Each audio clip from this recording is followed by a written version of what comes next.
Olá, alunos do sexto ano, meus amores, como vocês estão? A aula de hoje de ciências será sobre recursos naturais extraídos da crosta. Para que nós possamos extrair os recursos naturais da crosta, nós precisamos entender dois conceitos. O que seria um recurso da natureza não renovável e o que seria um recurso da natureza renovável. Pessoal, entenda que a palavra renovável é aquilo que se renova. Qualquer recurso da natureza que seja uma fonte que possa se renovar, ela é considerada de renovável. Aquele recurso de natureza que não se renova, que não tem essa possibilidade, é chamado de recurso não renovável. Dentre os recursos não renováveis, a gente tem carvão, petróleo, gás natural, urânio, minerais como cobre, ferro, quartzo, rochas, e dentro dos renováveis, nós temos a radiação solar, o vento, a água, o solo e o calor do interior da Terra. Os recursos não renováveis são recursos naturais, de formação lenta, que face às taxas de consumo rapidamente se esgotam, não sendo possível a sua reposição à escala da vida humana. Suponhamos que você comece a extrair da natureza petróleo, que é uma fonte não renovável. O petróleo, ele consegue se esgotar rapidamente, mas, no entanto, a sua formação é uma formação muito lenta. E é impossível que na nossa geração, aquele petróleo que pode ter sido extraído de forma exagerada da natureza, na nossa geração ele não tenha condições de se repor, porque não daria tempo para isso, porque a formação dele é muito lenta. A questão dos recursos renováveis são aqueles recursos naturais que são repostos à medida que eles são consumidos. A utilização dos recursos minerais do homem primitivo aos dias atuais. O homem primitivo já fazia uso dos recursos minerais. Um bom exemplo é o uso dos minerais não metálicos, como, por exemplo, a areia e a própria rocha, que era a partir das rochas que os primitivos eles utilizavam, né, para poder obter a tinta que eles utilizavam nas pinturas rupestres, como, por exemplo, essas imagens que nós estamos vendo aqui nessas rochas. Atualmente, com a tecnologia, já é diferente do passado. Nós conseguimos extrair recursos minerais até das camadas mais profundas da costa terrestre. A exemplo disso é o caso do petróleo, que é um mineral energético extraído do pré-sal. Perceba que nós, em Sergipe, possuímos, sim, uma grande quantidade de petróleo. A exemplo disso, nós temos duas cidades, né? Que é Pirambu, e também temos mais ainda em grande quantidade na região de Carmópolis. Os recursos minerais não metálicos formam esses tipos de recursos minerais, os minerais e as rochas industriais. São utilizados principalmente na construção civil e em processos industriais de natureza muito diversa. Como, por exemplo, a gente tem aqui a areia, que é utilizada na construção civil para construir a nossa casa, assim como também o granito, né, que é utilizado na fachada de alguns prédios. Tanto o granito como a areia são considerados recursos minerais não metálicos. Mas também temos os recursos minerais metálicos, como, por exemplo, a prata e o ouro, que são recursos minerais utilizados para fazer joias, por exemplo. Esses minerais, eles são explorados para a obtenção de um determinado elemento metálico que faz parte de sua constituição. Além do ouro e da prata, a gente também tem como exemplo o cobre, o alumínio e o ferro. Os recursos minerais no interior da nossa casa. Gente, olhe a porção de minerais que possui nas nossas residências. Temos, por exemplo, o quartzo, o calcário, o alumínio no espelho. Temos o calcário e o gesso no banheiro. Temos aqui a argila, que é utilizado no enfeite da casa. Temos o ferro, o níquel, o cromo, que é utilizado em aparelhos eletrodomésticos. Temos aqui o carbono, que é utilizado em aparelhos de computadores, ou seja, todos esses minerais aqui são minerais encontrados na natureza e que eles são utilizados no interior da nossa casa. Mas temos também os minerais que são utilizados pelo mundo, né? Assim como a gente tem o calcário, que é utilizado na agricultura, temos o titânio, que é utilizado em, por exemplo, aparelhos ortopédicos, né? Próteses ortopédicas, né? Utilizada na medicina. Temos também a argila, o gesso, que é utilizado para a construção civil, para a construção de casas. Ou seja, todo esse slide está mostrando diversos recursos minerais que são utilizados por todo o mundo. Qual é a importância dos recursos minerais e a forma que nós extraímos? Os recursos minerais, pessoal, são indispensáveis para o homem. Isso é indiscutível. A prova disso é os 2 slides passados que eu mostrei. Vejam a quantidade, né, de possibilidades que temos de utilizar os recursos minerais na nossa casa. Encontramos diversos recursos minerais no simples gesso, que vai revestir o teto da nossa casa. Temos também essas paredes 3D, né, que estão utilizando hoje. Ao ferro, também utilizado, por exemplo, na indústria siderúrgica. O ferro que também é utilizado, né, na construção civil para fortalecer, né, o alicerce das nossas casas. Para extrair um recurso mineral, primeiramente é necessário fazer uma prospecção no terreno, a fim de verificar a existência do referido mineral para que depois possa extraí-lo e ele não chegar ao seu fim. Para isso, pessoal, existem vários órgãos competentes que fazem esse processo de fiscalização. Exemplo, suponhamos que eu tenho um terreno aqui em Umbaúba que tenha muita quantidade de argila.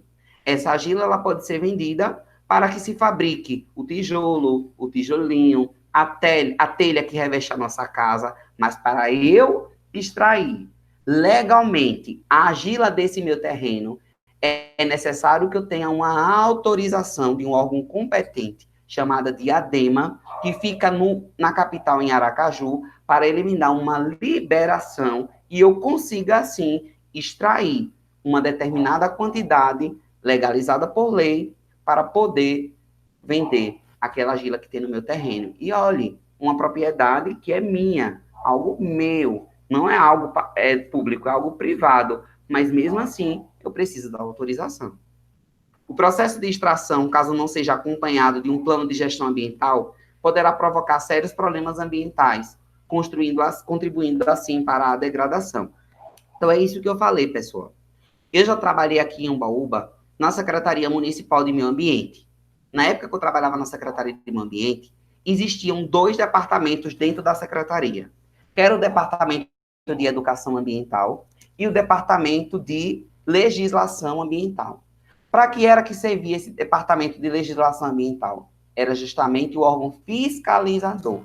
Era justamente esse órgão que eu, enquanto educador ambiental, e a técnica em gestão ambiental, íamos visitar o terreno, fazíamos a análise topográfica do terreno, para poder, assim, darmos uma autorização legal para que os órgãos competentes de Aracaju pudessem dar a legalização para os proprietários poderem extrair, né, aquele minério que tinha naquela propriedade. Aqui a gente tem a extração dos recursos minerais metálicos subterrâneos, como, por exemplo, o cobre.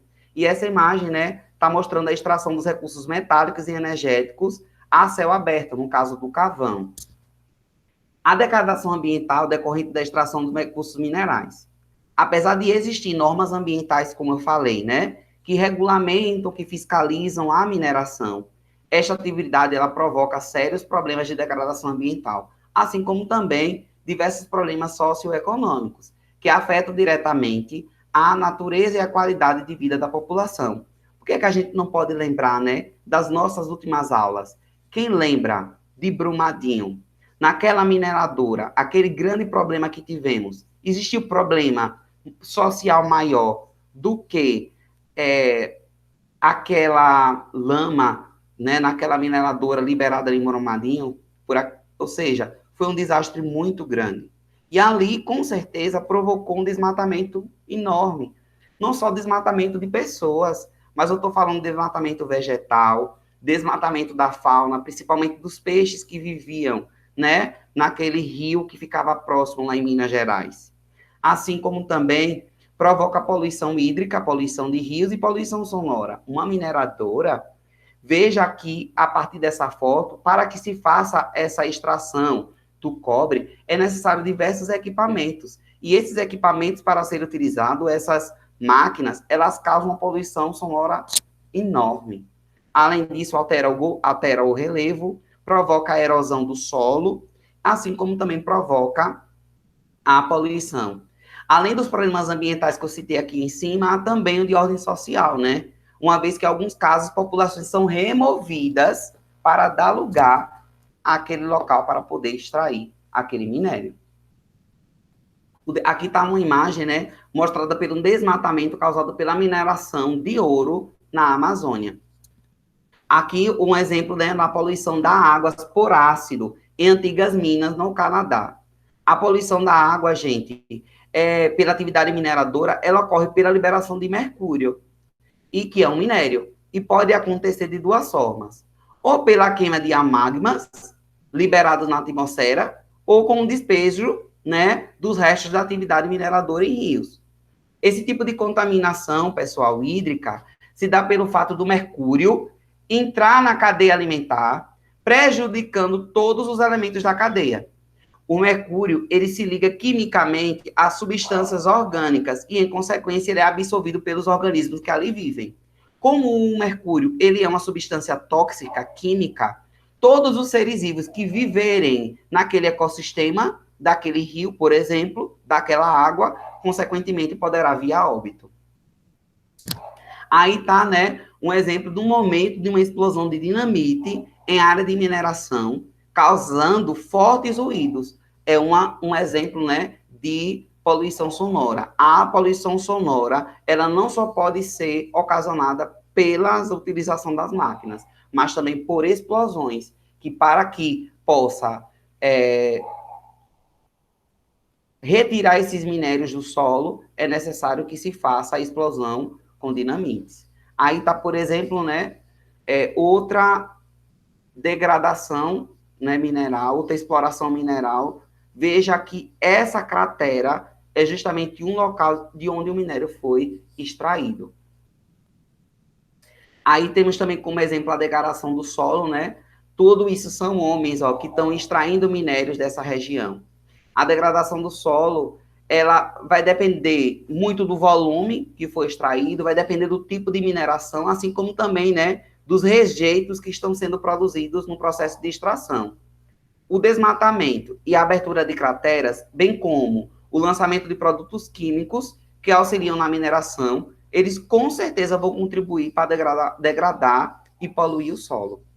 E, para finalizar, eu trouxe aí para vocês, né, a Constituição Federal de 1988, né, que em seu artigo 225, o inciso 2, no artigo 2, ele impõe a necessidade de recuperação de áreas degradadas pela atividade de mineração. Ou seja, aquele que explorar recursos minerais, ele fica obrigado a recuperar, de acordo com a solução exigida pelo órgão público competente na forma da lei, que no nosso caso aqui no estado é o que a gente chama de ADEMA, que é a Administração Estadual de Meio Ambiente. Pessoal, como atividade, eu preciso que vocês assistam inicialmente a um vídeo. Esse vídeo no YouTube, que tem como nome Mineração em Poços de Calda, todo cuidado com o meio ambiente. É um vídeo muito curto. A partir do momento que você assistir esse vídeo, você vai responder, copiar essas perguntas no seu caderno e em seguida irá responder qual é o método de lavra utilizado em Poços de Caldas, como é feita a extração da bauxita, que é um minério, como é feita a reabilitação do terreno minerado. Explica a importância do sistema de drenagem em volta dos corpos de minérios. O que é feito após o término dos recursos minerais? Explique a importância de um sistema de extração mineral que vise a sustentabilidade. Por fim, vocês deverão também responder os exercícios da página 80 e 81. Eu gostaria muito que vocês me enviassem essas duas atividades, a foto no privado do meu WhatsApp, até às 17 horas de hoje. Lembre-se, vocês não estão de férias. Estarei também de plantão hoje pela manhã, de 8 até ao meio-dia. Conto muito com o compromisso e o apoio de vocês. Não esqueçam de fazer o cabeçalho nas duas atividades e é imprescindível que vocês coloquem o nome completo, porque eu tenho recebido muitas atividades que ainda estão vindo sem colocar o nome. Por fim, eu agradeço a todos vocês. Fiquem em casa e deixe que a escola vá até você. Meu muito obrigado.